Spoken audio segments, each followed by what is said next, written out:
오늘은 생명력을 발휘하는 그리스도인, 이런 제목의 말씀 함께 나누도록 하겠습니다. 창세기의 말씀을 보면 만물을 창조하신 하나님께서 사람을 창조하실 때 사람을 흙으로 빚으시고 생기를 그 코에 불어넣으셨다, 이렇게 말씀하고 있습니다. 사람의 생명이 하나님께로부터 왔다라고 하는 그 기원을 그렇게 창세기의 말씀은 설명하고 있는 겁니다. 사람에게 있는 이 생명이 하나님이 주신 선물인데, 살아있는 존재들은 어떻게 살아야 되느냐? 생명력을 발휘하고 살아야 됩니다.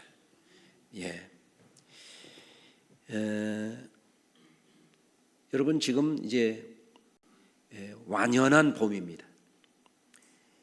봄이 되니까 너무 좋아요. 저는 추운 겨울이 안 좋더라고요. 눈 오는 날만 좋은 것 같아. 눈 치우는 날은 안 좋고. 하여간 봄이 되니까 요새는 저도 한결 더 활기가 넘치고 참 좋습니다. 우리 성도님들도 봄이 됐으니까 생기 넘치도록 그렇게 살았으면 좋겠어요. 옆에 분하고 한번 인사하시겠습니다. 생기 넘치게 삽시다.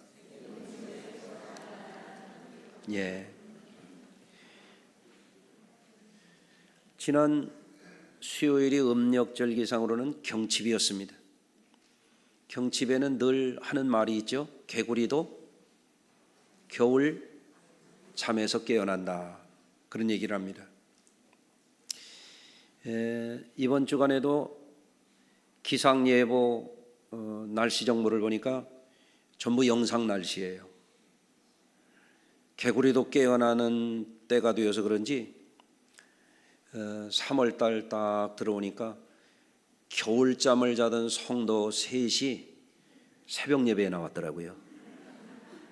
제가 너무 반가워가지고 그렇게 얘기를 했어요. 개구리 3마리가 겨울잠에서 깼네, 그랬어요. 그런데 있잖아요, 봄이 왔는데도 안 깨는 개구리가 더 많은 것 같아. 여러분, 지난 주간에 저희 집 식탁에 봄나물이 반찬으로 올라왔더라고요. 저희 집에 짝퉁 영양사가 길게 설명을 해요. 영양가가 뭐가 좋고 몸에 뭐가 좋고, 그런데 하도 길게 설명해서 다 까먹었어요. 그런데 한 가지 기억이 나는 것은 이 푸른 나물인데 남도에서 벌써 이만큼 자라서 우리 식탁에 왔다고 제 아내가 설명을 해주는 거예요. 근데 그거를 이렇게 잘근 이렇게 먹어보니까 봄의 향기가 느껴지는 거예요. 여러분, 겨울이 지나면 봄이 되면 확연해지는 게 있어요. 그게 뭔지 아십니까? 봄 되면 뭐가 살았고 죽었는지 봄에는 드러나는 거예요. 여러분, 살았을까요? 살았어요. 봄이 되면 죽어 있는 것은요, 아무리 봄 기온이 따뜻해져도 싹을 틔우질 않아요. 꽃을 피우질 않아요. 자라나질 않아요. 생기를 발하지를 않는 것입니다. 왜? 죽었으니까. 살아있는 존재는 봄에 살아있다라고 하는 생기를 나타내는 거예요.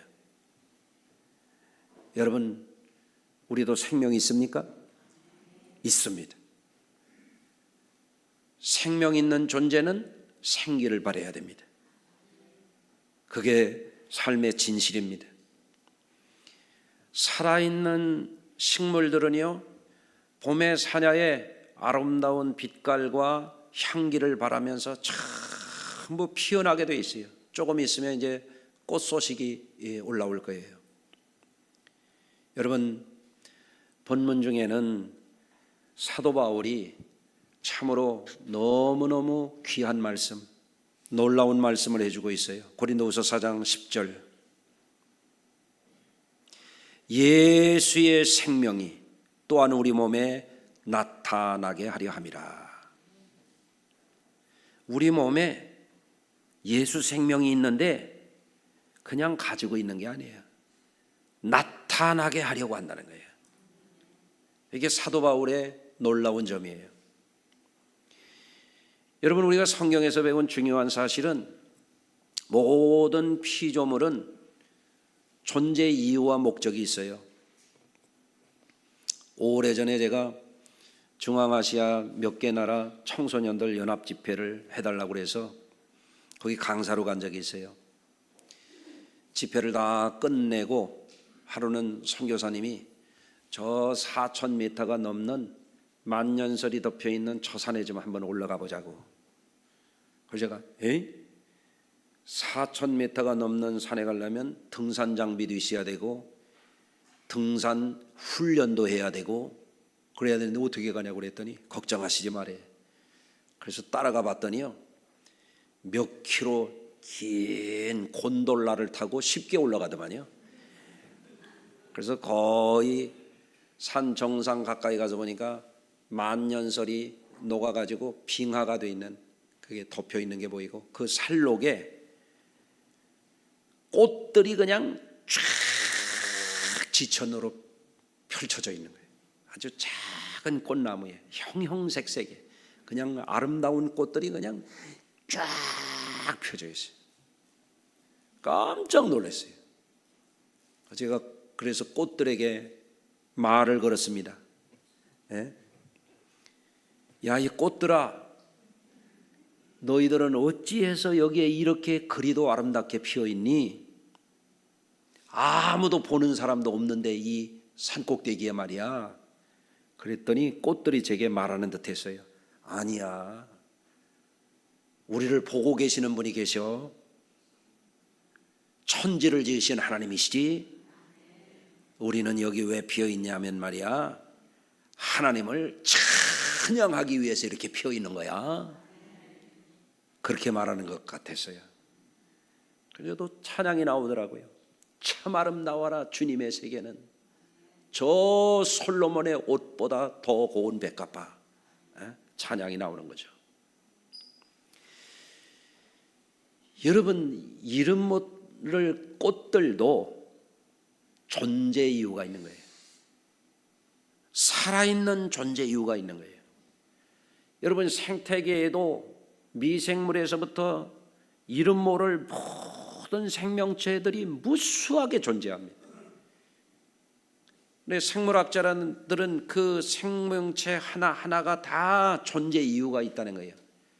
생태계의 균형을 이루기 위해서는 그것이 다 필요하다는 것입니다. 여러분, 우리 남선교회 스마트 도시농부 체험팀에서 지금 사남선교회실에 감자 싹을 틔우고 있어요. 이번 주 토요일 날 그거 심는데요. 시간이 되는 분들은 함께 하셔도 좋습니다. 왜 겨울에는 감자가 감자처럼 생겨가지고 말없이 있다가 봄이 되니까 거기서 싹이 나오느냐 이거예요. 왜 그래요? 생명이 있기 때문에 그래요. 여러분, 작은 씨 안에도 생명이 있습니다. 예수님이 겨자씨의 비유를 들려주셨어요. 마태복음 13장입니다.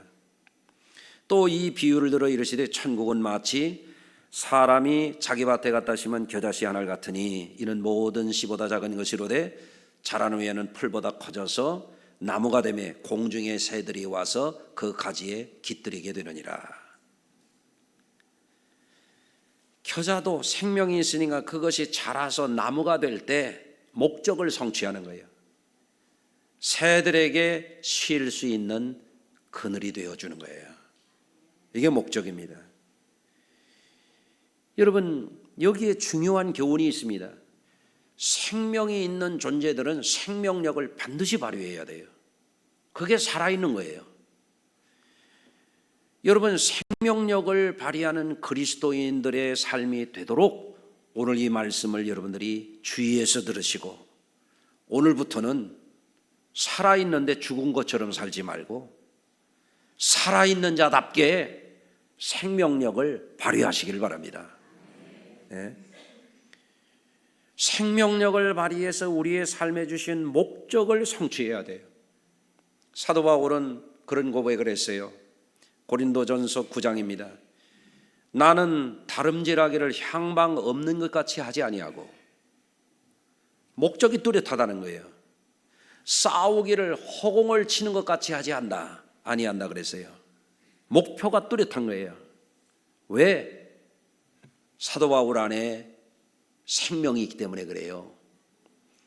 여러분, 사도 바울은 한때 율법주의의 망령에 빠져서 예수 믿는 사람들을 잡아 가두고 죽이는 일을 했잖아요. 예? 그런데 그가 다메섹 도상에서 예수님을 만나고 나서 깜짝 놀랐습니다. 예수님이 십자가에 달려서 죽으신 줄만 알았더니 예수님이 살아계시다는 거예요. 사울아, 사울아, 내가 나를 왜 박해하느냐? 주여 니시니까 나는 내가 박해하던 예수라. 깜짝 놀랐습니다. 내가 너를 이방인의 사도로 사용하겠다 그랬잖아요. 사도 바울이 거듭났습니다. 변화를 받았습니다. 생명 없는 자가 새 생명을 얻었습니다. 그리고 나서 이렇게 고백합니다. 고린도 후서 4장 8절. 우리가 사방으로 우겨싸임을 당하여도 쌓이지 아니하며, 사방으로 우겨싸임을 당하여도 왜 쌓이지 아니하느냐? 생명이 있기 때문에 그렇습니다. 밭에 이제 감자를 심을 겁니다. 감자에 싹이 나서 뭐 그런 노래도 있잖아요. 흙을 묻는데 어떻게 돼요? 뚫고 나오는 거예요. 쌓여도 쌓이지 않는 거예요. 왜? 예수 생명이 사도 바울 안에 있기 때문에. 아멘. 답답한 일을 당하여도 낙심하지 아니하며, 왜? 예수 소망이 내 안에 있기 때문에. 예? 박해를 받아도 버림받지 아니하며, 박해를 받아도 나는 구원받았다 이거예요. 나를 죽여도 나는 죽어도 다시 사는 새 생명으로 가졌다 이거야. 두렵지 않은 거예요. 사도 바울이 거꾸로 뜨림을 당하여도 망하지 아니한다. 예? 승리가 보장되어 있기 때문에 그래요. 할렐루야. 그러면서 예수의 생명이 우리 몸에 나타나게 하려 함이라. 그래서 우리 예수 믿는 사람들, 예수 믿고 거듭나고 우리 안에 하나님이 주신 생명이 있고 새 생명을 얻은 사람들이라고 하면, 우리가 어떤 목표를 가지고 어떤 목적을 가지고 살아야 되냐면, 우리 안에 있는 생명을 나타내는 삶을 살아야 되겠다. 이게 굉장히 중요한 가치예요. 여러분, 우리가 살아가는 동안에 때로는 이 세상에는 사망 권세가 있고 세상 권세가 있고 마귀 권세가 있어서 우리를 넘어뜨리려고 하잖아요. 우리를 거꾸로 뜨리려고 하잖아요. 우리를 사망에 빠뜨리려고 하잖아요. 그런데 새 생명이 있는 사람들은 그걸 이기는 겁니다. 할렐루야. 네. 여러분, 우리가 가진 이 생명이라고 하는 것은 전능하신 하나님이 우리에게 주신 놀라운 선물입니다. 오늘날 우리가 누리고 있는 이 생명의 이 신비한 비밀을 누구도 다 알지 못합니다. 왜냐하면 하나님의 깊은 신비에서부터 우리에게 부여된 것이기 때문에 그렇습니다. 다만 우리에게 있는 이 생명을 우리는 누리고 이거를 나타내며 살아감으로써 하나님이 우리를 통하여 이루시고자 하는 목적을 이루어야 돼요. 그것이 뭘까요? 여러분, 우리 주님이 우리에게서 선한 열매를 보기를 원하시는 것입니다. 따라서 하십시다. 하나님은 우리에게 생명 주셔서 선한 열매를 거두려 하신다. 선한 열매를 거두려면 우리가 생명력을 반드시 발휘해야 되는데 어떻게 할 수 있느냐? 첫째는 우리 자신 안에 생명이 있음을 깨달아야 됩니다. 여러분, 하나님께서 에덴 동산에 베풀어 주신 사람과 그 주변에는 생기로 가득 찬 것들이 가득했어요. 그런데 사탄이 와서 거기에 와서 죽음의 역사를 일으키는 겁니다. 예수님은 요한복음 10장에서 사탄이 하는 일을 사탄은 도둑질하고 죽이고 멸망시키려는 것뿐이라고 말씀하셨어요. 여러분, 사탄은 에덴 동산에도 그랬지만 지금도 오늘날에도 어둠의 영으로, 사망의 영으로 사람들에게 와서 절망하게 하고, 사람들에게 와서 낙심하게 하고, 비탄에 젖게 하고, 사망 권세에 매여서 어둠 가운데 절망하며 멸망에 이르도록 만드는 것이 사탄이 하는 일이에요. 예? 여러분, 사람의 몸속에도 이런 사탄의 죽음의 역사를 일으키는 존재가 있는데 그게 암덩어리예요. 예? 여러분, 어느 학자들이 그런 얘기를 하더라고요. 사람은 오래 살면 다 암 걸린대요. 왜 암에 안 걸리냐면 암 걸리기 전에 죽어서 안 걸리는 거래요. 예? 오래 살면 다 걸린대요. 그런 얘기를 하더라고요. 맞는 말이더라고요, 보니까. 그런데 하나님이 우리에게 선물로 주신 우리의 육체에 암이 생기면 어떤 사람들은 그때 무너집니다. 여러분, 그런데 예수 생명이 있는 사람은 죽어도 다시 사는 생명이 있기 때문에 절망하지 않는 거예요. 예? 살다 보면 암이 생기는 것도 자연 현상 중에 일부예요. 그걸 받아들여야 돼요. 예? 살다 보면 늙는 것도 자연 이치야. 예? 그거를 받아들여야 돼요. 버티는 데까지는 좀 버텨야죠. 뭐 주름도 좀 피고 땡기기도 하고 뭐 올리기도 하고 그냥 괜찮아요. 할 수 있으면 해보세요. 버틸 때까지. 그런데 그거 가지고 다 안 되잖아요. 하나님이 우리에게 주시는 영원한 생명으로 이기고 나가야 되죠. 할렐루야. 그래서 우리 성도님들 늙는 것도 두려워하지 말고, 때로는 일생을 마치고 자연으로서의 죽음에 대해서도 편안하게 받아들여야 돼요. 성경은 뭐라고 하냐면 성도들이 사망에 이르는 것을, 육신의 사망을 잠잔다고 그래요. 잠잔다고. 그러니까 우리 성도님들 때가 되면 아이고 나 잠자다가 깨어나야지, 그러면 저 세상에 가 있을 거예요. 그런 믿음을 가지셔야 돼. 안 죽으려고 막 이를 빡빡 갈고 눈을 허옇게 떴다 꺼먹게 떴다 그러지 말고, 때가 되면 하나님 나라를 덧입으려고 할렐루야 하고 갈 정도가 돼야지. 뭐가 있어야 그렇게 돼요? 새 생명이 있어야 돼요. 새 생명이. 예? 구원받은 새 생명. 아멘. 예. 우리는 새 생명을 가진 존재로 거듭나야 됩니다. 그게 우리에게 있어야 돼요. 예. 그래서 나는 살아있는 존재다, 나는 죽어도 다시 사는 새 생명을 가진 존재다, 그 믿음이 먼저 여러분 안에 확실해지시기를 주의 이름으로 축원합니다.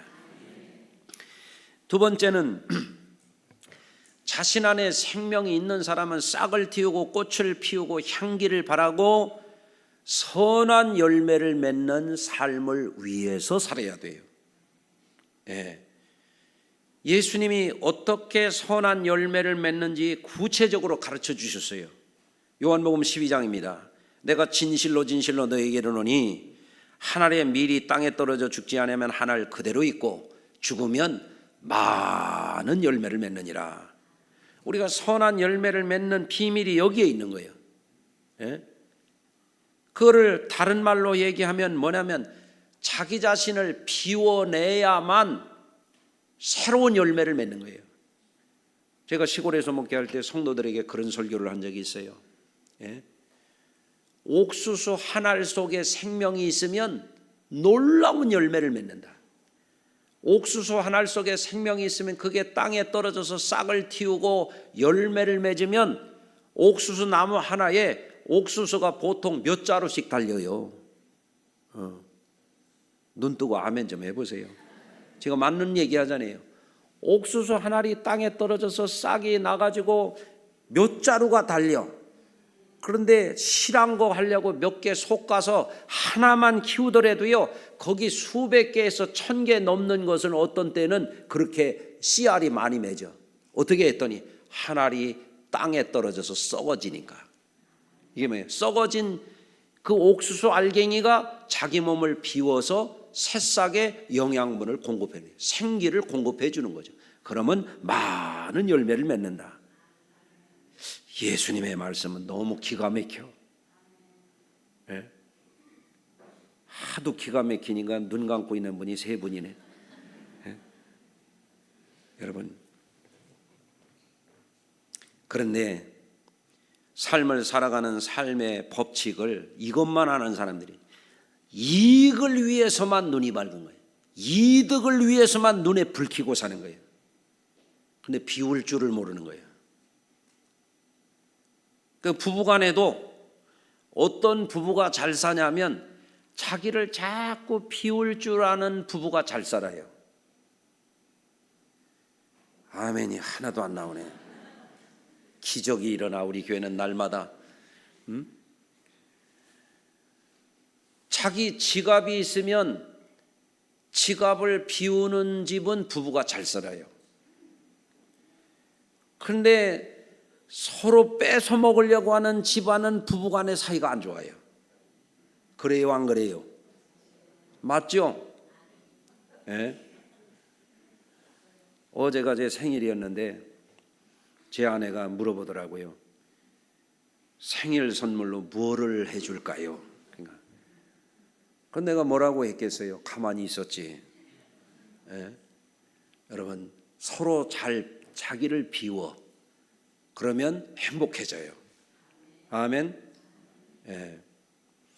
형제간에 원수 척 짓고 사는 집이 있어. 왜 그런지 아세요? 자기만 아는 거야. 예? 그러니 형제가 어떻게 우정이 생겨요? 형제간에도 자기를 자꾸 비울 줄 알아야 돼. 서로 양보할 줄 알고, 서로 나눌 줄 알고, 서로 줄 줄 알고. 안 주려고 아멘을 한 번도 못 한 분이 여기 3명 있어요. 예? 형제간에도 뭔가 자기를 자꾸 비워야 우애가 생기고 우정이 생기고 행복이 그 자리에 깃들지. 아멘. 교회 와서도요, 어떤 사람은요 핸드백 큰 거 와가지고 자꾸 담아가려고 하는 사람이 있어. 근데 누구라고 말은 못 하겠네 진짜. 예? 그런데 어떤 사람은 목장에도 와서 뭐를 사다가 자꾸 섬기고 나누고, 어디 가도 막 자꾸 차를 자기가 사겠다고 그러고 막 밥을 사겠다고 그러고, 그런 분들은요 항상 환영을 받아요. 예? 옆에 분하고 한번 인사합시다. 제가 한번 사겠습니다. 빨리 해봐요. 저는 우리 교회가 이렇게 변해가는 게 너무 보람돼요. 예? 처음에 우리 교회 부임해서 저 땅끝 마을 어디 장례식 갔다 오는데 커피 사는 사람이 한 사람도 없더라고. 난 별꼴 다 봤네 진짜. 그래서 제가 샀잖아요. 예? 요새는 잘 사. 예? 요새는 잘 사. 어제도 제가 박용성 장로님네 장례식장 갔다 오다가 우리 차에 타신 분들에게 내가 환영을 해줬죠. 제가 탄 차에 탄 분들을 환영합니다. 제가 커피를 사겠습니다. 돈은 박 장로님이 낼 겁니다. 이미 봉투를 주어서 제가 살려고 했어요. 진짜 좀 믿으세요. 좀 믿어요. 예? 저는 그런 거 잘 삽니다. 예? 그렇잖아요. 어느 교회 목사가 교인들 밥 사줍니까? 경찰서장, 세무서장, 목사님 만났는데 밥값을 하나님이 내셨대야. 예? 어느 목사가 밥을 사냐고요. 예? 서로 비워요. 그러면 행복한 교회가 돼요. 싸움 난 교회들이 있어요. 왜 그런지 알아요? 비우지를 않는 거야. 비우질 않아. 미랄이 안 되는 거지. 그러니 어떻게 싹이 나요? 어떻게 꽃을 피워요? 어떻게 향기를 발해요? 안 돼요. 악덕이 가득할 뿐이지. 예. 여러분, 이익만을 위해서 사는 것이 잘 사는 거라고 착각하는 시대가 됐어요. 왜 지금 우리가 사는 이 시대, 이 사회가 이익사회야. 시장경제로 하다 보니까 기업이라고 하는 것은 이득을 남겨야 생존한다는 기업의 생리가 있어요. 그런데 그거를 부부간에도 부모 자식간에도 형제간에도 그거를 그대로 하면요, 그 집은요 저주받은 집이 돼. 서로 비울 줄 알아야, 예수님의 법칙을 적용해야 거기에 생명이 있고 사는 맛이 있고 거기에 평화가 있는 것이지. 아멘. 교회도 그래요. 아멘만 하면 뭐냐고. 다시 한번 해봐요. 옆에 분 봐요. 한번 다시 진지하게 제가 한번 사겠습니다. 아멘만 하지 말고 사라 말이에요. 사. 그러면 친해져. 아주 친해져. 옆에 분 봐요. 산 적 있나? 1년 내내 가도 안 사는 사람도 있어. 형편이 안 되면 또 할 수 없지. 근데 10번 먹으면 한 번은 사야 되잖아요. 그렇죠? 오는 정 가는 정이지. 그것이 평화지. 그게 서로 사랑이지. 그게 예수 생명을 나누는 것이지. 그렇죠? 자, 하나님은 우리 안에 생명을 주셨어요. 여러 가지 은사를 주셨어요. 젊음을 주셨어요. 인생의 경륜을 주셨어요. 특기와 재물을 주셨고 재능을 주셨어요. 이거를 쓸 줄 모르는 거야. 이익을 위해서만 사는 사람은요, 평생 가도 열매가 없어요. 일할 때는 이득을 거두어서 저축하는 것도 중요하지만 비울 줄 알아야 돼. 쓸 때는 쓸 줄 알아야 돼. 아멘. 그거를 모르는 사람은 인생을 잘못 삽니다. 불행하게 삽니다. 복을 누릴 줄 모릅니다. 자, 여러분, 오직 욕심만 가지고 이기적으로 막 이렇게 열심히 사는 것 같지만 그건 잘 사는 게 아니에요. 인생을 헛되이 소모하고 있는 겁니다. 우리는 잘 살아야 됩니다. 지금 우리 시대에도 국제적으로도 잘못된 풍조가 지금 생겨나고 있어요. 미국의 트럼프라고 하는 이상한 사람이 하나 대통령이 또 되더니 말이에요. 국제적으로 지금 어지러워요. 이게 문제가 생겨요. 심각해. 아메리칸 퍼스트라고 해가지고 미국의 국익만 최우선한다는 거예요. 우방이고 혈맹이고 맹망이고 다 소용없다는 거예요. 미국의 국익에 반하는 것은 고율의 관세를 때리고 보복하겠다는 거예요. 불이익을 주겠다는 거예요. 그런데 이 사람이 미국의 보수적인 기독교가 민주당이 너무 리버럴하게 동성연애자들이고 뭐고 막 그냥 다 막 그냥 이렇게 풀어나가니까 미국의 기독교가 안 되겠다 해가지고 이 사람을 찍었는데 정작 이 사람은 기독교 정신을 발휘하지 않는 거예요. 기독교 정신은 뭐예요? 평화잖아요. 서로 사랑이잖아요. 공존하는 거잖아요. 그런데 자기네만 알겠다는 거예요. 그래서 국경을 맞대고 있는 멕시코에도 25% 고율의 관세, 캐나다에도 고율의 관세, EU에도 일본도 너무 미국에서 이득만 취하니까 이제 돈 좀 낼 각오를 하라고 하고 있고, 대만에 대해서는 미국의 반도체 기술을 훔쳐갔다 그러고, 중국은 가만 안 놔두겠다 그러고, 한국도 나라 지켜줬더니 우리에게 너무 비싸게 미국 거 수입 관세를 매긴다 그러고 우리나라한테도 이제 걷어갈 참이에요. 그렇잖아요. 자, 그러면 생각해 보세요. 이게 굉장히 현명하다고 생각할지 모르고 그동안 미국 사람들이 그저 경제적으로 소외된 사람들이 이야 트럼프 속이 다 시원하다 그럴지 모르지만, 그러면 미국을 누가 믿고 따르겠어요? 그 다음에 다 우방도 맹망도 혈맹도 다 등 돌릴 거 아니에요? 그렇잖아요. 관세 비싸게 올리면 어떻게 되겠어요? 미국이 제조업이 소비재가 외국에서 싼 거 수입에다가 쓰는 나라인데 미국 서민들이 결국에는 비싼 물건 사서 쓸 거 아니에요? 얼마나 가겠어요? 이게 이기적인 이 정책이 말이에요. 전문가들이요, 미국 큰일 났다 그래요. 미국이 망해가는 소리라는 거예요. 이게 안타까운 것이죠. 여러분, 우리가 알아야 됩니다. 정치하는 사람들도 우리나라가 왜 소란해요? 저만 하는 거예요. 저만 하는 거. 남의 소리 안 듣는 거예요. 이기적인 거예요. 극단의 이기적인 거예요. 적대하는 거예요. 악을 바라는 거예요. 올라가는 사람을 흔들어 떨어뜨리는 거예요. 죽이라는 거예요. 그냥 잡아 가두라는 거예요. 이건 기독교 정신이 아닙니다. 여러분, 우리 사회에 이런 것이 퍼져가고 있다는 거예요. 그래서 사회생활 열심히 하고 교회는 가뭄에 콩나듯이 오고 이러면 어떻게 교인이라고 해서 그런데 물 안 들겠느냐는 거죠. 집에 가서도 그러기 싫고 교회 와서도 그러기 싫고. 여러분 한번 따라서 해보시겠습니다. 우리는 그러지 않겠습니다.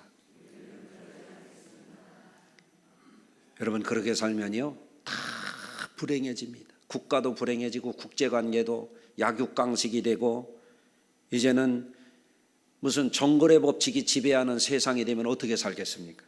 안 되잖아요. 우리가 기도해야 돼요. 예? 여러분 우리에게 하나님이 주신 이 생명의 날들 우리의 인생을 우리가 어떻게 살아야 잘 사냐면 우리는 반드시 선한 열매를 맺는 데 가치를 두고 살아야 돼요. 그게 잘 사는 거예요. 왜 그러냐? 주님은 우리에게 생명을 주셨는데 생명을 주신 주님이 우리에게 열매를 보신다 그랬어요. 여러분 예수 믿는 사람들은 삶의 목적을 어디에 두어야 되냐면 이기적이고 자기 욕망을 자기 우상을 섬기는 데 두는 게 아니라 선한 열매를 맺는 데 삶의 목적을 둬야 돼요. 그게 잘 사는 거예요. 아멘. 우리 성도님들은 이렇게 보면 대부분 착해 보여요. 여러분 착하죠? 저는 우리 성도님들 그래도 교인들이 착하다고 저는 믿습니다. 그런데 종종 안 착한 게 문제지. 시험 들면 안 착해. 성질 나면 안 착해. 제 말이 맞죠? 손해보면 안 착하더라고. 상처 입으면 심하면은 악을 바라고 독해지기도 하더라고요. 그렇죠? 조심해야 됩니다. 저는 어느 동료 목회자에게 이런 얘기했어요. 주의 종은 말이야 절대 악하면 안 돼. 아멘 할 수 있어요? 여러분이 예수 믿는 사람들은요 절대 악하면 안 돼요. 왜? 악은 하나님이 반드시 심판하게 돼 있어요. 그런데 말이야 제가 그 동료한테 그랬어요. 예수 믿는 우리는 하나님의 종인 우리는 절대 악하면 안 되는데 독해야 돼. 독하게 악을 이겨야 돼. 그게 중요해요. 어떤 경우에라도 악에 넘어지지 않도록 우리가 결단하고 살아야 될 줄로 믿습니다. 선한 열매는요 비바람이 불어도 뚫고 나와야 열매를 맺는 거예요. 떼약볕을 이겨내야 열매를 맺는 거예요. 그러니까 사도 바울 안에 거듭난 새 생명이 있기 때문에 우겨싸임을 당하여도 거꾸로뜨림을 당하여도 망가지지 않는다고 그는 승리를 선포하는 거예요. 예수 생명이 내게서 나타나게 나는 산다라고 그렇게 말씀을 하는 거예요. 이게 위대한 선언이에요. 여러분 그렇기 때문에 우리가 결심해야 돼요. 이 시간 나도 예수를 헛믿지 말고 내 안에 있는 예수 생명이 생명력을 발휘하도록 내가 살아가겠다. 아멘. 그래서 어떤 집안에는 며느리가 잘 들어오니까 집안이 산대. 우리 며느리 우리 집안이 살 줄로 믿습니다. 왜 남의 며느리 산다고 하니까 아멘 안 한 분이 3명이 있는데. 네? 아멘. 어느 회사에는 어떤 사람이 들어나가니까요 그 회사가 세계적인 기업이 됐어요. 스타벅스가 그래요. 네? 스타벅스 커피 한 잔의 신화 그런 책이 있어요. 한번 읽어보세요. 한 사람이 커피숍 4개밖에 없는 회사에 들어가 가지고요 세계에 수만 개 커피숍을 거느린 스타벅스 커피가 생기는 거예요. 한 사람이 그렇게 살리는 거예요. 살리는 사람이 있고 죽이는 사람이 있어요. 우리나라도 살리는 사람이 있고 죽이는 사람이 있어요. 집안을 살리는 사람이 있고 죽이는 사람이 있어요. 목장을 죽이는 사람이 있고 살리는 사람이 있어요. 여러분은 누구십니까? 예수 생명이 내 몸에 나타나게 하시길 바랍니다. 예? 그 얼굴에 햇살이라고 그러잖아요. 누구만 나타나면 기분이 나빠지는 사람이 있어. 그런데 누구만 보면은 얼굴이 환해져요. 예? 어제 우리 손녀들이 오니까 내 얼굴에 햇살이 가득해. 예? 할렐루야. 우리 성도님들도 만나면은 서로 반갑고 서로 사랑스럽고 서로 존경스럽고 아멘. 예? 그래야 돼요. 어떻게 하면? 생기를 발해야 돼요. 그래서 오늘부터 결심하십시다. 예? 하나님 우리에게 생기를 불어넣었잖아요. 우리도 나로 인하여 가족이 생기를 얻도록, 나로 인하여 교우들이 생기를 얻도록, 나로 인하여 웃음꽃이 피도록, 나로 인하여 그 얼굴에 햇살이 되도록 오늘부터 생기를 발하시기를 주의 이름으로 축원합니다. 기도합니다. 하나님, 예수의 생명이 내게서 나타나게 하려 함이라.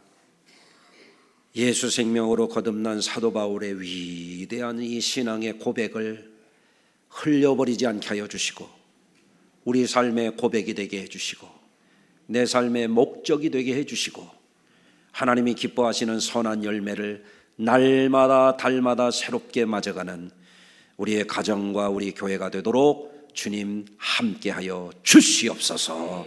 예수님의 이름으로 기도합니다. 아멘.